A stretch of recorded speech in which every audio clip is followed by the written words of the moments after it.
नर्मदे हर मैया की इस परिक्रमा में वापस पहुंचा हूँ दीप्तिकेश्वर तीर्थ में, जिसको खोजते खोजते पिछले पद परिक्रमा में यहाँ तक आया था।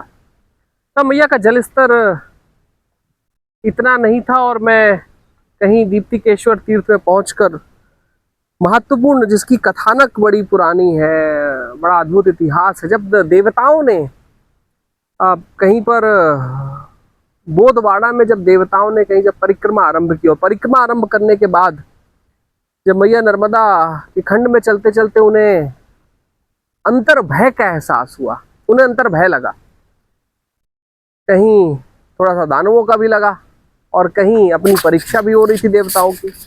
तो जब वो इस स्थान पर आए और भय से पीड़ित रहे, भय से प्रभावित रहे, भयभीत रहे, तो यहाँ पर ब्रह्मा विष्णु महेश तीनों का आगमन हुआ था। तीनों ने यहाँ पर आकर कहीं देवताओं को भय से मुक्ति कराई थी और अपने अपनी अंतर ज्योति से, अपने अपने स्पर्श प्राण से कहीं यहाँ पर शिवलिंग को स्थापित किया था, जिसे दीप्तिकेश्वर शिव तीर्थ के नाम से, दीप्तिकेश्वर तीर्थ के नाम से मैया नर्मदा के खंड में जाना जाता रहा है। ये वही स्थान रहा है जहाँ पर जब 1920 में भी और 1950 और 60 में जब प्रभुदत्त ब्रह्मचारी जी आ रहे थे, तो उनको कहीं उनके किसी वरिष्ठ संत ने कहीं 150 साल पहले बताया था कि यहाँ पर एक चामुंडा जी की कहीं एक विशाल प्रतिमा है, जो साथ में कहीं पर किसी एक विशिष्ट देव के साथ होती है। उन्हें नहीं मिली थी। मैं जब पिछली परिक्रमा में यहाँ पर आया था, तो वही प्रतिमा कहीं यहाँ पर आज मौजूद है और वो विशिष्ट है, क्योंकि मुझे लगता है पूरे देश में देवी की वैसी प्रतिमा कहीं विघ्नहर्ता के साथ मुझे लगता है और कहीं देश में है नहीं।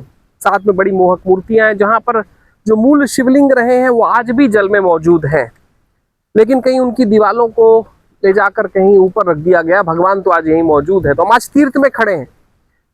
भारत का ये सनातन साक्ष्य है कि लाखों वर्षों की परंपराओं के संस्कारों के बाद भी, इतने बदलावों के बाद भी, अगर कहीं इस सदी में मैं उन तीर्थों को खोजते हुए पाया हूं, तो मुझे लगता है भारत का सबसे बड़ा सनातन साक्ष्य यही है।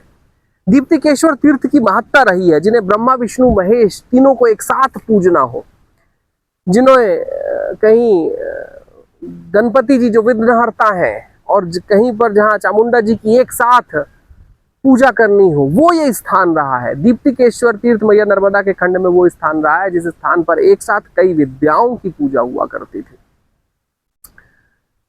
आज इस दीप्तिकेश्वर तीर्थ से, जो शास्त्रों में लिखा है, उस सनातन साक्ष्य से, जिसको रेवाखंड वायु पुराण का, जिसको मोहिनी कहीं नारदी पुराण में, वशिष्ठ संहिता में जहां भगवान राम जी को कहा जा रहा है, उस दीप्तिकेश्वर तीर्थ से, भारत के अद्भुत तीर्थों की कहानी से, आज सनातन साक्ष्य के घाटों से, कहीं मैया नर्मदा के तट से आज का नर्मदे है।